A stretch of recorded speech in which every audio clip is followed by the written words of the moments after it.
Hali gani ndugu mpenzi mtazamaji na mfuatiliaji wa Yoeni TV. Popote pale ulipo, nipende kukualika tena katika siku hii nyingine kuweza kufuatilia vipindi mbalimbali ambavyo vinarushwa au vinakufikia kwako kupitia chaneli hii ya Yoeni TV.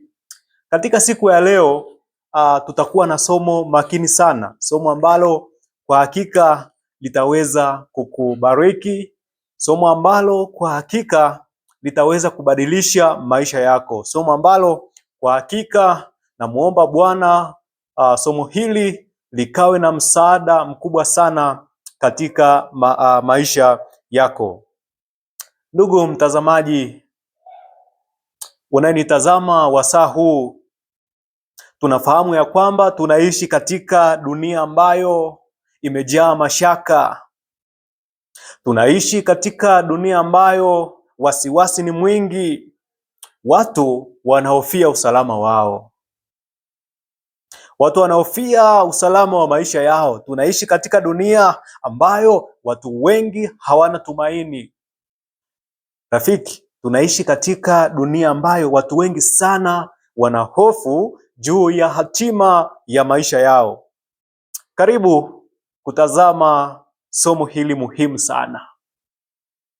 Na somo letu, mada yetu, tafakari yetu wasaa huu inasema nguvu inayotulinda.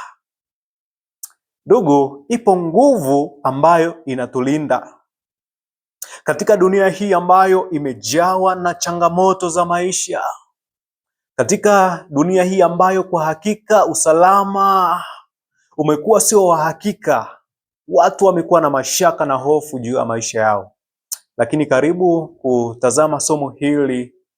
Bwana akusaidie uweze kulielewa, uweze kufahamu ya kwamba hakika ipo nguvu inayotulinda. Tuombe. Asante Baba na Mungu wetu, rafiki yetu, umetupatia nafasi wasaa huu kuja kutafakari maneno yako ambayo kwa hakika tunaomba Roho Mtakatifu kila anayetazama popote pale alipo, somo hili likambadilishe, somo hili likampatie nguvu ya kuendelea kusonga mbele. Ndivyo tuombavyo kwa jina la Yesu, amina. Rafiki, hakika ipo nguvu ambayo inatulinda. Ni ukweli wenye baraka kuwa kwa imani unafungiwa au unazingirwa ndani ya mikono ya Bwana, na yule mwovu hawezi kukugusa, hawezi kukusogelea kabisa. Watu wengi sana hawafahamu hii siri. Rafiki, unalindwa na nguvu ambayo kwa hakika hata yule mwovu hawezi kukusogelea. Unazingirwa na Bwana. Jambo la kwanza ni hilo la kufahamu ya kwamba unazingirwa na Bwana. Anayekulinda ni mkuu kiasi ya kwamba hata shetani mwenyewe hawezi kukusogelea. Tafuta kuzingirwa na Bwana. Amen. Tafuta kuzungukwa na Bwana, maana ni mkuu. Hapa kuna kimbilio, mahali pa usalama pasipokuwa na dhoruba ni kwa Bwana pekee, Bwana pekee. Mahali pa kimbilio katika dunia hii ambayo imejaa mashaka, wasiwasi, hofu, huna mahali pa usalama pa kukimbilia. Rafiki, hapa kuna kimbilio miguuni pa Kristo. Unajua rafiki, laiti kama ungejifunza kukaa ndani ya hili hifadhi, laiti kama ungejifunza kukaa ndani ya Bwana ya Yesu Kristo, kwa sababu tunajua vyema dakika moja pasipo Mungu hatuna nguvu hata kidogo ya kujilinda. Yaani hata kwa sekunde moja ukiachwa peke yako rafiki, hauna usalama kabisa. Hauna. Tusome kitabu cha Zaburi 125 na mstari ule wa kwanza. Kitabu cha Zaburi 125 mstari wa kwanza. Neno la Mungu hapa linatupatia kitu kimoja. Mtunga Zaburi Daudi anasema ya kwamba wamtumainio Bwana ni kama mlima Sayuni. Sio tu mlima Sayuni ambao hautatikisika, wakaa milele. Haleluya! Kumtumaini Bwana, wanaomtumaini Bwana ni kama mlima wa Sayuni, mlima ambao kwa hakika hautikisiki. Anasema ya kwamba wakaa milele. Kuna jambo la kujifunza hapa, kumtumaini Bwana. Wanaomtumaini Bwana hawatatikisika, wakaa milele. Hii ndio siri ya kulindwa na nguvu ya Bwana, ya kwamba jambo la kwanza lazima tumtumaini yeye peke yake, tumwamini ya kwamba ana uwezo wa kutulinda. Rafiki, fahamu ya kwamba unalindwa na Mungu muweza wa yote. Kwa nini hofu? Rafiki, kwa nini mashaka? Kinachohitajika ni kumtumaini yeye peke yake. Haleluya! Mungu ana nguvu za kutulinda, nguvu ambayo inatulinda, haitoki popote, ni kwa Mungu peke yake. Hebu tafakari kisa cha vijana watatu. Vijana hawa wakina Meshaki, wakina Shadraki, vijana hawa wa Kiebrania walipotupwa katika tanuru la moto. Unajua ya kwamba, tunafahamu vizuri ya kwamba ule moto haukuwa na nguvu juu yao, juu ya miili yao. Moto ule ambao mfalme aliamuru uchochewe moto mara 7 haukuwa na nguvu juu yao. Rafiki, unajua hata nywele zao za vichwa hazikuteketea, lakini jambo jingine, hata nguo zao walizovaa hazikuwa hata na harufu ya moto, wala hawakuteketea, na walikuwa ndani ya tanuru la moto. Sasa sikiliza, ndani ya tanuru la moto alikuwa pamoja nao yeye aliyesema, nitakuwa pamoja nawe na uendako katika moto hutateketea. Ni Bwana mwenyewe aliyesema ya kwamba nitakuwa pamoja nawe. Kwa hivyo vijana hao watatu ndani ya tanuru hili la moto, Bwana alikuwa nao. Kwa nini sasa uwe na mashaka, ili hali Bwana mwenyewe amekupatia ahadi ya kwamba atakulinda popote uendako? Jambo la msingi, jambo la muhimu ni kumtumaini Bwana peke yake. Unajua Bwana yeye ameahidi kukulinda. Kinachohitajika ni kuitikia ahadi ya Bwana. Bwana anasema ya kwamba kwa hakika yeye atakulinda.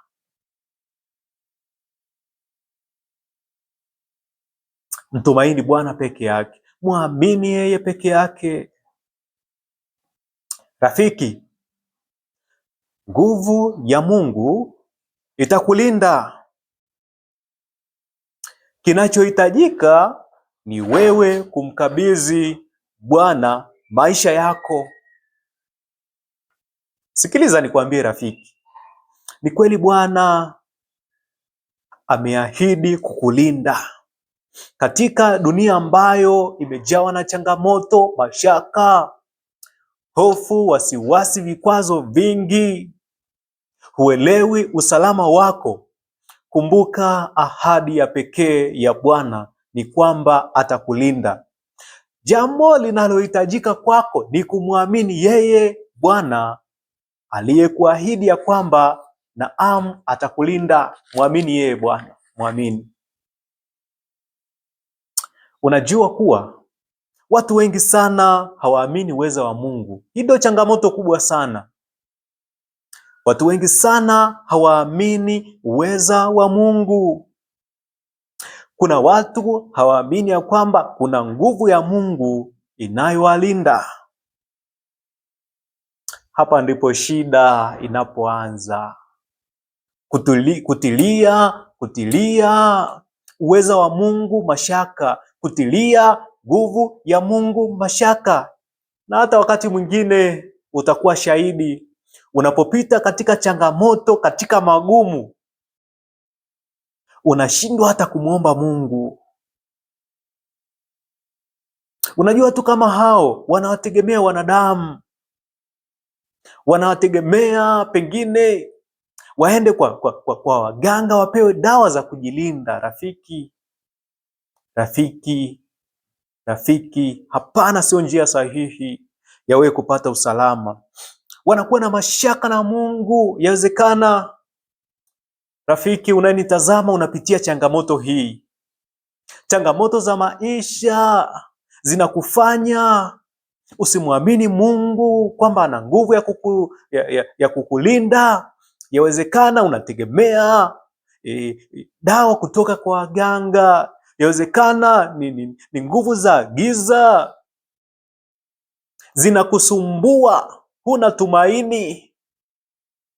Unaenda kwa waganga kutafuta usalama. Pengine ni usiku wa giza, huwezi kulala pasipo kutumia madawa fulani kutoka kwa waganga. Waganga wamekuwa ni msaada wako, lakini nataka nikwambie, huo sio usalama wako. Usalama wako pekee unatoka kwa Mungu. Usalama wako pekee unapatikana kwa nguvu ya Mungu, na hii ndiyo nguvu inayotulinda. Mtumaini yeye Bwana. Rafiki, una haja ya kwenda kwa waganga. Una haja ya kutegemea ulinzi kutoka kwa mwanadamu. Jambo la kufanya, muamini yeye, anatosha kuwa nguvu yako. Haleluya. Bwana anachohitaji, unajua Bwana ana mengi makuu ya kukutendea wewe. Anachohitaji ni wewe kumwamini. Unajua ni ngumu sana. Sio kwamba Mungu hawezi kutenda pasipo imani, hapana. Lakini Mungu anahitaji moyo wa kujitoa. Anahitaji umtegemee yeye peke yake. Anahitaji umwamini. Hapo ndipo utakapoona nguvu ya Mungu inayokulinda. Unajua hapo watu wengi sana wanaogopa nguvu za giza. Nataka nikuambie, mkabidhi leo Yesu maisha yako. Nguvu za giza hazitakuwa na mamlaka juu yako. Watu wengi sana wanaogopa kulogwa. Watu wengi sana wakitishiwa tu na watu, wakitishiwa wanaogopa, usiku hawalali. Ni kwa sababu hujafahamu ya kwamba anayekulinda ni mkuu kuliko hao wanaokutishia. Leo nataka nikuambie kwa jina la Yesu, tunalindwa na nguvu ya Mungu. Hakuna cha kuogopa. Mkabidhi Yesu maisha yako leo. Hakuna haja ya kuogopa. Hakuna haja ya kuogopa. Fahamu ya kwamba unalindwa na nguvu ya Mungu. Nguvu imara. Nguvu imara. Adui hawezi kupita ngome ambayo Bwana amekuwekea leo. Lakini pale ambapo utakuwa na mashaka na Mungu,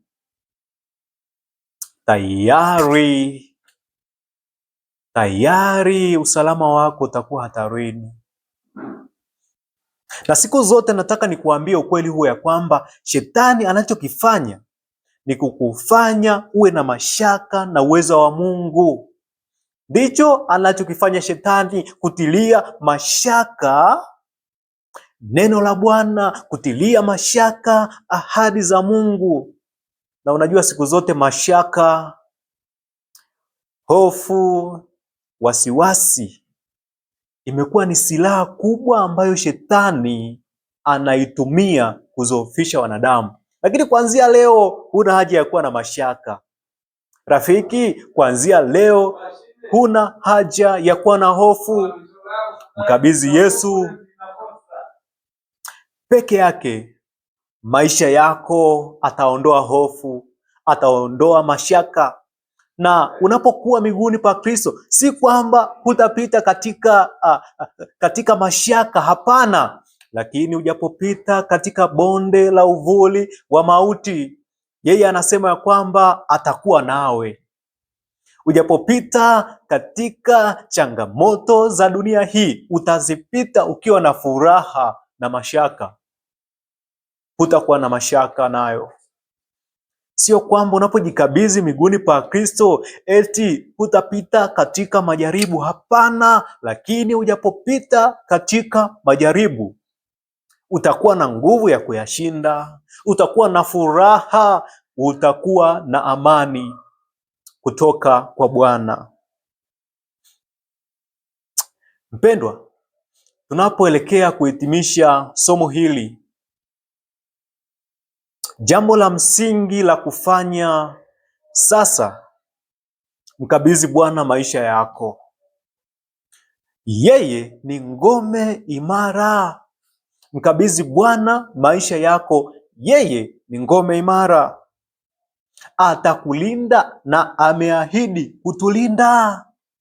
Tumkabidhi yeye. Atatulinda dhidi ya kila aina ya mitego ya shetani. Atatulinda kila aina ya hila zilizoandaliwa juu yetu. Hata kama ndugu anakuchukia, hata kama marafiki, watu wa karibu wanataka kukuangamiza, nataka nikuambie leo ya kwamba toa maisha yako kwa Kristo. Muamini yeye, atakulinda dhidi ya kila aina ya hila ulioandaliwa juu yako. Utapata amani maishani mwako. Unajua Bwana, tumalizie katika kisa hiki cha Yoshua. Wakati ambapo Bwana anamkabidhi Yoshua jukumu kubwa la kuongoza wana wa Israeli, Yoshua aliogopa. Yoshua akawa na hofu na mashaka, mbona kazi niliyopewa ni ngumu? Sikiliza sasa, ahadi ambayo Bwana alimpatia Yoshua ndiyo ahadi ambayo Bwana anakupatia leo hii. Katika kitabu cha Yoshua 1 na mstari ule wa 9. Tutazame kitabu cha Yoshua 1 na mstari ule wa 9. Kuna ahadi hapa, ahadi yenye nguvu ambayo Bwana kwa hakika anakupatia leo hii. Anasema ya kwamba Yoshua 1:9 kitabu anasema, je, si mimi niliyekuamuru? Bwana anauliza swali. Je, si mimi niliyekuamuru uwe hodari na moyo wa ushujaa? Usiogope wala usifadhaike. Ndiyo, anasema kwa kuwa Bwana Mungu wako yu pamoja nawe kila uendako. Rafiki unayenitazama na kusikiliza ujumbe huu, ahadi ya Mungu ni kwamba yeye ndiye aliyekuambia usiogope. Yeye ndiye anayekutia moyo ya kwamba uwe hodari na moyo wa ushujaa mwingi. Anakuambia usiogope wala usifadhaike. Kwa nini? Kwa kuwa Bwana Mungu wako yu pamoja nawe kila uendako. Nguvu inayotulinda inatoka kwa Mungu peke yake. Usitegemee nguvu kutoka sehemu yoyote. Usitegemee nguvu kutoka kwa wanadamu. Usitegemee nguvu kutoka kwa waganga, kwa watu mahiri. Hapana. Yeye aliyeahidi ya kwamba atakulinda, hakika yeye anakupatia nguvu ya kukulinda. Bwana Yesu asifiwe. Rafiki, naamini kuanzia leo utatoa maisha yako kwa Bwana. Kuanzia leo utatoa maisha yako kwa Kristo ambaye ameahidi kuwa nawe. Popote uendako usiwe na hofu. Katika jamii unayoishi, yawezekana watu hawakupendi. Katika jamii unayoishi, yawezekana wivu ni mkubwa juu yako, wanataka kukuangamiza. Lakini fahamu ya kwamba Bwana anakuambia ya kwamba uwe hodari na moyo wa ushujaa mwingi. Usiogope, yeye yu pamoja nawe popote uendako. Furaha gani, nguvu gani unapaswa kuwa nayo ikiwa Bwana aliyekuumba anahakikisha usalama wako, anakuambia usiogope. Rafiki, nenda popote na jina la Yesu. Nenda popote, mtumaini Bwana naye atakulinda. Mungu akubariki.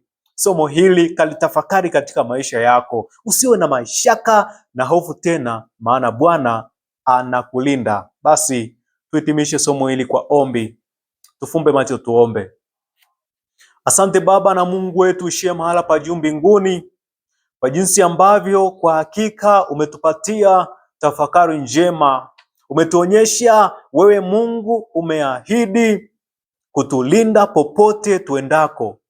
Yawezekana mtazamaji ana hofu, yawezekana mtazamaji popote alipo ana mashaka, majaribu, taabu za maisha zimemfanya kuwa na hofu. Wakati mwingine amekimbilia kwa waganga kutafuta usalama, lakini kuanzia leo Yesu kampatie nguvu, akaamini ya kwamba hakika nguvu ya kutulinda inatoka kwako peke yako.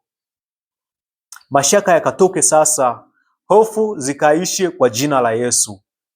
Mpatie nguvu ya kukabidhi maisha yake kwako, umlinde. Ahadi hii ya kwamba Bwana unatulinda ikamfikie, ikampatie nguvu na matumaini. Ndivyo tuombavyo kupitia jina la Yesu Kristo. Amina.